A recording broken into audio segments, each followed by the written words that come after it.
Assalamualaikum warahmatullahi ta'ala wabarakatuh. Salam sejahtera buat kita semua. Semoga selalu di dalam lindungan Allah Subhanahu wa taala. Di sini saya akan memaparkan materi tentang transformasi geometri. Namun, tentunya saya di sini tidak sendiri, melainkan saya akan ditemani oleh teman saya, yaitu Lulu Alfia Indri. Kita lanjut ke pembahasannya. Nah, di sini ada 4 poin yang akan kami bahas mengenai transformasi geometri, di mana meliputi yang pertama translasi, yang kedua rotasi, yang ketiga refleksi, dan yang keempat dilatasi. Namun, sebelum kita membahas 4 poin tersebut, alangkah baiknya kita harus tahu terlebih dahulu pengertian transformasi geometri. Nah, transformasi geometri ini adalah dua suku kata yang memiliki pengertian berbeda, di mana transformasi berarti perubahan sebuah struktur menjadi bertambah, berkurang, atau tertata kembali unsurnya. Sedangkan geometri berarti cabang matematika yang menjelaskan soal sifat garis, sudut, bidang, dan ruang. Jadi dapat disebutkan bahwa transformasi geometri itu sebagai perubahan bentuk dari sebuah garis, sudut, ruang, dan bidang. Apakah dari sini kita sudah mengerti tentang pengertian transformasi geometri? Selanjutnya kita masuk pada jenis-jenis transformasi, di mana yang pertama di sini ada translasi atau pergeseran. Translasi merupakan transformasi yang memindahkan titik dengan jarak dan arah tertentu. Notasi untuk translasi tersebut ditulis dengan T kapital atau T besar A, B, di mana A-nya itu pergeseran nilai X sejauh A satuan, jadi nilai A-nya bisa bernilai positif juga bisa bernilai negatif, sedangkan B-nya itu pergeseran nilai Y sejauh B satuan, jadi B-nya juga bisa bernilai positif juga bisa bernilai negatif. Selanjutnya ada rumus translasi. Untuk rumus translasi ini A X, Y, T, A, B, A aksen dalam kurung X plus I, Y plus B. Cara bacanya di sini adalah titik A, X, Y ditranslasikan oleh T, A, B menghasilkan bayangan A aksen dalam kurung X aksen, Y aksen, di mana X aksen itu dihasilkan dengan X ditambah A, dan untuk Y aksennya itu didapat oleh Y ditambah B. Selanjutnya ada rotasi atau perputaran. Rotasi merupakan transformasi yang memindahkan suatu titik ke titik lain dengan perputaran terhadap titik pusat tertentu. Titik pusat yang digunakan sebagai acuan untuk menentukan arah dan besar sudut rotasi dinamakan titik pusat rotasi. Arah rotasi yang disepakati ada dua macam. Yang pertama, jika perputaran berlawanan dengan arah putar jarum jam, rotasi ini bernilai positif. Yang kedua, jika perputaran searah dengan jarum jam, rotasi ini bernilai negatif. Perhatikan gambar. Pada gambar rotasi tersebut diketahui yang A dirotasi ke A aksen dengan pusat rotasi titik 0 sebesar 90 derajat dapat ditulis 0,90 derajat. Yang B, A dirotasi ke A aksen dengan pusat rotasi titik 0 sebesar 180 derajat dapat ditulis 0,180 derajat, dan seterusnya.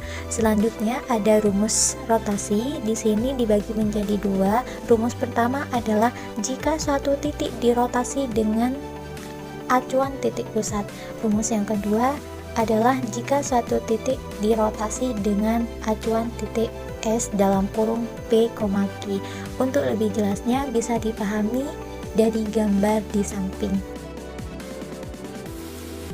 Selanjutnya yang ketiga yaitu refleksi, yang mana refleksi merupakan transformasi dengan memindahkan titik yang ada pada suatu bidang atau bangun geometri dengan menggunakan sifat benda dan sifat bayangan pada cermin datar.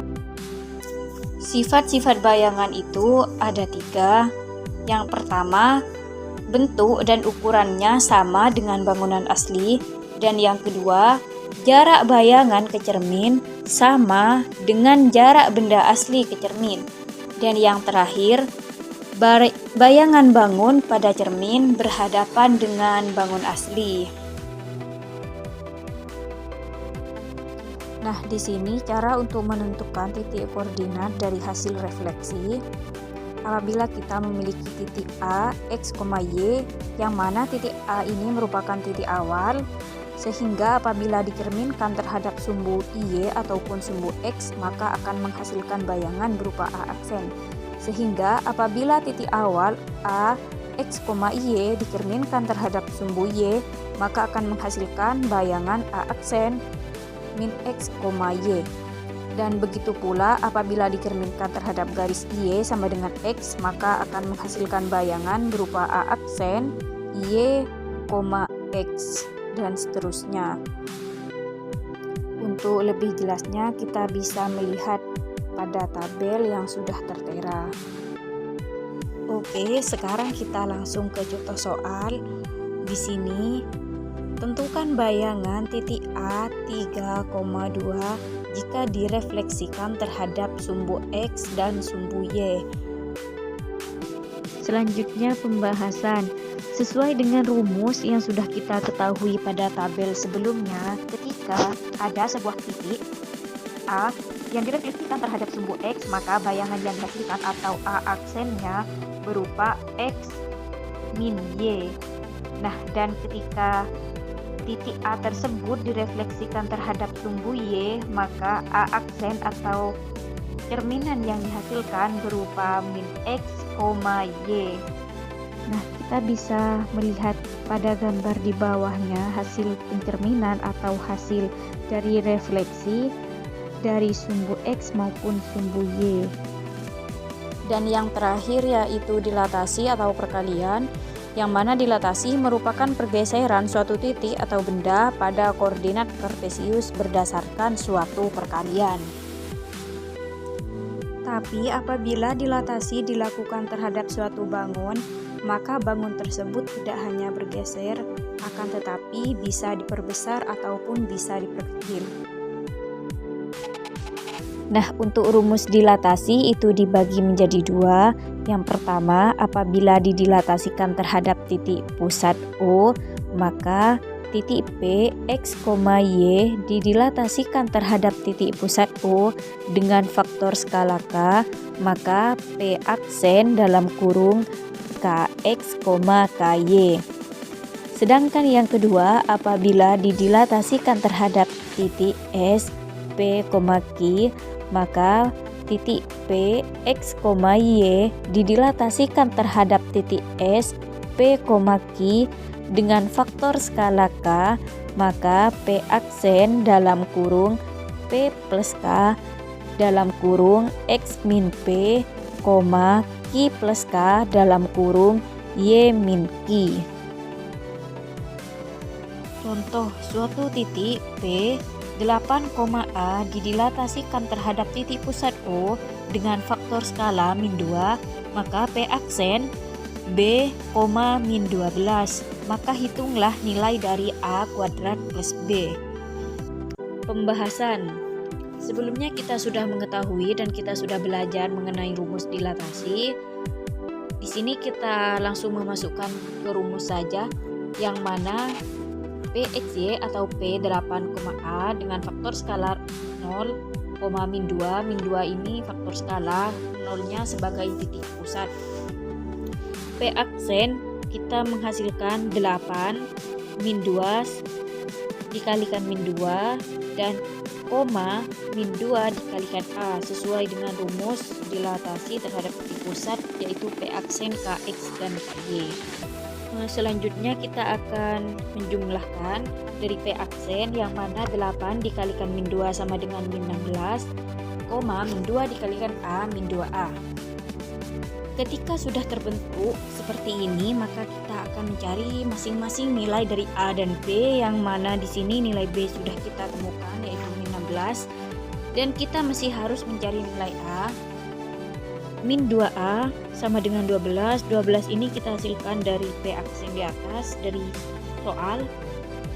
Lalu A min 12 dibagi min 2 A, kita bisa menemukan bahwa di sini nilai A-nya sama dengan 6. kita langsung masukkan saja ke A kuadrat plus B, yang mana A-nya tadi berupa 6 dikalikan 6 atau 6 kuadrat menghasilkan 36, dan B-nya min 16. Jadi kita langsung menjumlah sehingga dapat kita temukan bahwa nilai dari A kuadrat plus B sama dengan 20. Contoh selanjutnya, titik B ditranslasikan oleh T 15,9 min 9 dan menghasilkan bayangan B aksen 4,8. Maka tentukan koordinat titik B-nya. Oke, langsung ke pembahasan. Diketahui T 15,min 9 dan B aksennya 4,8. Nah, karena di sini yang kita cari adalah titik B, maka kita akan memisalkan B terlebih dahulu. B x, y ditranslasikan terhadap 15,min 9 sehingga menghasilkan B aksen 4,8. Nah, selanjutnya kita akan menjumlahkan satu persatu. X plus 15 sama dengan 4. Nah, 15 di sini kita hasilkan dari T yang di atas, sehingga X-nya berupa min 11 dan Y-nya 17. Jadi di sini dihasilkan B sama dengan min 11,17. Nah, untuk pembuktian kita akan membuktikan apa benar gak sih B yang dihasilkan itu akan menghasilkan B aksen 4,8. Nah, kita langsung ke pembuktian.